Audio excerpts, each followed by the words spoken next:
నువ్వే కావాలి. బంతే ఇదిగో. మీరెందుకు సార్ కడగటం? నేను తోమేవాడిగా. నేను కడగలేదు నాన్న, తిన్నానంతే. నువ్వే కడుగు. ఎందుకు ఇది కడగటం? సబ్బు వేస్ట్. మూర్తి గారు, మూర్తి గారు చూసా, ఒక్క పేరు పిలిస్తే ముగ్గురు వచ్చారు. ఇది పద్ధతి అంటే. కానీ పిలిచిన ఆయన మాత్రం రాలేదు. అదో పద్ధతి. మూర్తి గారు లేరండి? మూర్తి గారు ఆయన బ్రదర్ వాళ్ళ ఫ్రెండ్ ఇంట్లో గృహప్రవేశం ఉంటే అక్కడికి వెళ్ళారండి. మీరు? మగపిల్లి వారి తరపు నుంచి వచ్చాం. అంటే పెళ్లి కొడుకు నాన్న ఉన్నాడు కదండి, ఆయనకో నాన్న ఉన్నాడండి, ఈయనకి ఓ నాన్న ఉన్నాడండి. అదృష్టం కొద్దీ ఏళ్ల నాన్నకి ఓ నాన్న ఉన్నాడండి. ఏళ్ల నాన్న నాన్న, ఆళ్ల నాన్న నాన్న అన్నదమ్ములు పెట్టలేదు. ఓహో. ఈడు అదృష్టం కొద్దీ ఈడికో బెల్లం ఉందండి, అది నా సెల్లులండి. నా దురదృష్టం కొద్దీ నేను ఈడికి బావనండి. ఇంతకీ మీరు పెళ్లి కొడుకు ఏమవుతారో చెప్పలేదు? అయితే మీకు అర్థం కాలేదన్నమాట. పెళ్లి కొడుకో నాన్న అంత అక్కర్లేదు, ఒక్క మొక్కలో చెప్పండి. నేను బాబాయ్ అవుతాను, ఈడు మామయ్య అవుతాడు. పెళ్లి కూతురుకైతే ఈడు బాబాయ్ అవుతాడు, నేను మామయ్య అవుతాను. ఈయన బాబాయ్ గారును, ఆయన మామయ్య గారు. పిల్ల మరి కొరసైపోద్దేమో. దానిలో ఆడికేం నచ్చిందో మనకేం తెలుసు. ఏం చదువుతున్నావు అమ్మా? 9th class. పెళ్ళైతే చదువు మానేస్తావా? దానికి పెళ్ళైతే నేనెందుకు మానేడు? ఏమండి, పెళ్లి కూతురు ఈ అమ్మాయి అండి, ఆ అమ్మాయి కాదు. అచ్చం మాధురి దీక్షితులాగా ఉన్నావమ్మా. మహాలక్ష్మిలా ఉన్నావు అంటే మూటుగా ఉంటదని అలా అన్నాలే. ఒళ్ళంతా చమత్కారమే. ఏదో అమ్మా ఇంట్లో పెట్టు. ఏంటివి? మొక్కజొన్న పోతులమ్మా, జాగ్రత్త లోపలెట్టు. ఏట్రా అందరూ వెళ్ళిపోయారు? పద్ధతే. పెద్దోళ్ళం మనం మాట్లాడుకుంటుంటే మధ్యలో ఎందుకని. అయ్యో, వాళ్ళని చూస్తే లంచ్ చేసేదాకా వెళ్ళేలా లేరు. ఏం చేస్తారు, గిన్నెలు కూడా కడిగేశాంగా. నాకు వంట కూడా రాదు. వెంకీకి వచ్చిగా చిన్నప్పటి నుంచి వాళ్ళ డాడీ కొండి పెట్టేవాడుగా. ఆ రోజు ఆవేశంలో తప్పుగా చెప్పాను. యాక్చువల్లీ నాన్న వండి పెట్టేవాడు, నేను తినేవాడిని. ఇప్పుడు ఎలా? మీరు తప్పకుండా చెప్తా. ఇంత డ్రింక్ తాగాక మనిషి అన్నవాడు ఎవ్వడూ భోంచేయలేడు. Thank you Venky. It's okay. తీసుకోండి. ఎందుకమ్మా ఇవన్నీ? పద్ధతే. భోజనానికి ముందు పెద్ద పెద్ద ఇళ్లలో ఇలా జ్యూస్ తాగుతారు, ఆకలి బాగా అవుతుందని. అంటే భోజనాన్ని కూడా ఇక్కడ ఉండిపోతావా? లేకపోతే హోటల్కి వెళ్ళి తింటావా? ఈయంకులో ఇంటికి వచ్చి ఇస్త్రీ వేయకుండా వెళ్తే ఆ తర్వాత ఈయంకుడి దగ్గర మాట వచ్చేద్దే. నలుగురు అడిగితే తలకాయ ఎక్కడ ఇట్టుకుంటాం ఏండి? అవునండి. అలా అని ఏలకాని ఎల్లో వచ్చి ఇబ్బంది పెట్టేస్తావా? పాప ముఖం చూస్తే 100 మందికి వండి పెట్టేలా ఉంది. ఇద్దరం లెక్క. ఏమ్మా ఏమో ఈ ఎదో మాటలు పట్టుకొని వంట కోసం ఓ ఐరాణ పడిపోకు. వంట సింపుల్ గా తేల్చి. నేను పెళ్లి భోజనం పెట్టమన్నానా? ఓ కలగూర పప్పు, ఓ కూర చాలు. పప్పులో ఉల్లిపాయ లేకమా వీడి గ్యాస్. కానీ ఎప్పుడు లేకపోతే పోతుంది కదా. నువ్వు మాత్రం అప్పుడాలు ఒడియాలు లేకుండా ఎప్పుడే తిన్నావా? అవి మళ్ళీ పెసలుగా చెప్పాలా? పాప ఎప్పుడు చేశాక అదే మూకలో ఒక 1 డజన్ అప్పడాలు, 1 డజన్ ఒడియాలు ఏం చేద్ది. ఆగరు ఇయ్యాల వారింటికి వచ్చి కక్క ముక్క తినుకుంటూ వెళ్తే మనల్ని అంటారు. అది కూడా చెప్పాలా? ఓ సైన్ బయట ఉంటదని ఏదో కన్వే ఐటమ్ వాళ్ళే చేస్తారు. అదే చేత్తో చారు కూడా పెట్టుకోండమ్మా, వీడికి అసలే అజీర్తి. అన్ని నాకేనేటి, నీకు మాత్రం కిడ్నీలో రాళ్ళు లేవు. దానికి ఏం చేయమంటారండి? ఆపరేషన్ చేయాలి కానీ బాబు. ఇందాకిచ్చిన జ్యూసు ఇంకొక గ్లాసు భోజనం వేయకిచ్చుకోండి, సమ్మగా ఉంటది. అయ్యో, ఏంటి వెంకీ వాడు అంత లిస్ట్ చెప్పాడు? ఏదో ముందు స్టవ్ వెలిగించు.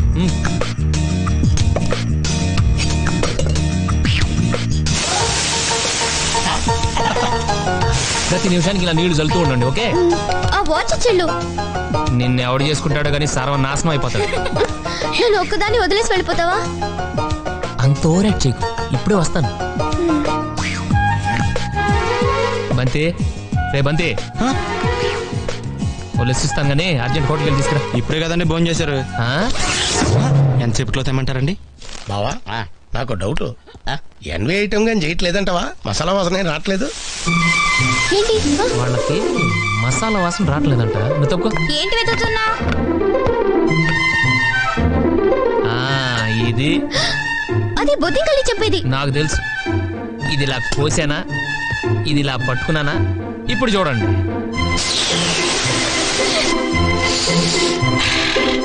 చూసా, గసగసలేసి నూరినట్టు కమ్మగా ఘాటుగా ఎంత చక్కని వాసన వస్తుందో. పద్ధతి లేనిదో.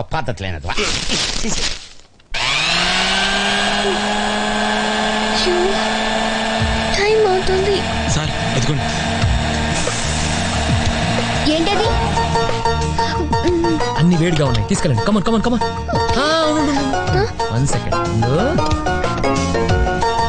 ఇది కొంచెం ఇలా,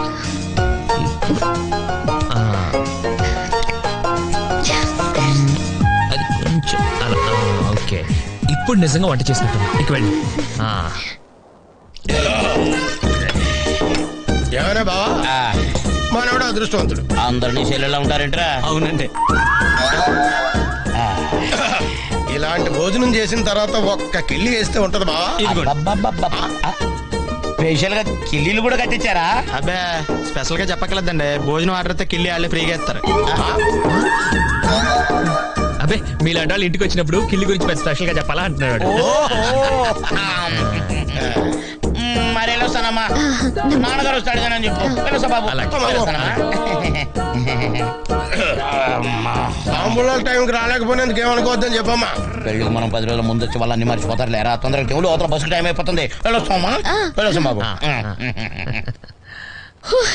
థ్యాంక్ యూ వెంకీ, నువ్వు లేకపోతే ఈరోజు చాలా గొడవ అయ్యేది. అబ్బే అంత థ్యాంక్స్ చెప్పనక్కర్లేదు, అంతొద్దు. సరే మీరు వెళ్ళి రెస్ట్ తీసుకోండి. వెళ్ళండి. నువ్వు? నేను మనవాడితో కొంచెం కిళ్ళి గురించి మాట్లాడొస్తాను. మీరు వెళ్ళండి వెళ్ళండి.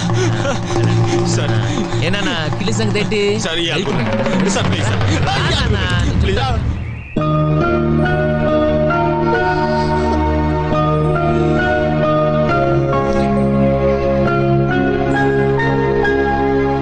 Good morning. Good morning. ఇప్పుడే లేచావా?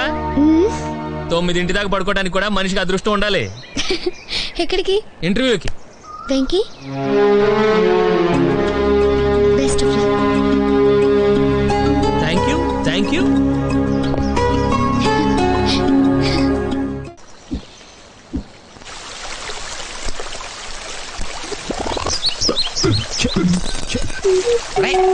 ఏంటా నువ్వు చేస్తుంది? మొక్కలు తడుగుతున్నావు. ఏమన్నా అంటే అన్నా ఉంటారు కానీ రోజు క్లబ్ లో ఆడతారు కదా, ఇంట్లో కూడా ఎందుకండి దరిద్రం? పిచ్చి బండి కర్ణం మల్లేశ్వరి ఒలింపిక్స్ 4 ఏళ్ళకి ఒకసారే కదా అని రోజు వెయిట్ ఎత్తడం మానేసి రిలాక్స్ అయిపోతుందా? సచిన్ టెండూల్కర్ వన్డే ఆడినప్పుడే కొడదాంలే అని ఎవ్రీడే నెట్ ప్రాక్టీస్ చేయకుండా ఉంటాడా? ఇది కూడా అంతేరా. క్లబ్ లో ఆడతాం కదా అని మిగతా టైంలో ఆడకుండా ఉంటే హ్యాండ్ రేజ్ అవదు, డల్ అయిపోదు. వెంకీ ఏమైంది వెంకీ? ఇంటర్వ్యూ ఏమైంది సార్? సారీ అని ఉంటాడు. రే బంటి, ఈ రోజు నుంచి నా లైఫ్ లో గోల్డెన్ డేస్ అయిపోయారా. సెలెక్ట్ అయిపోయాను రా.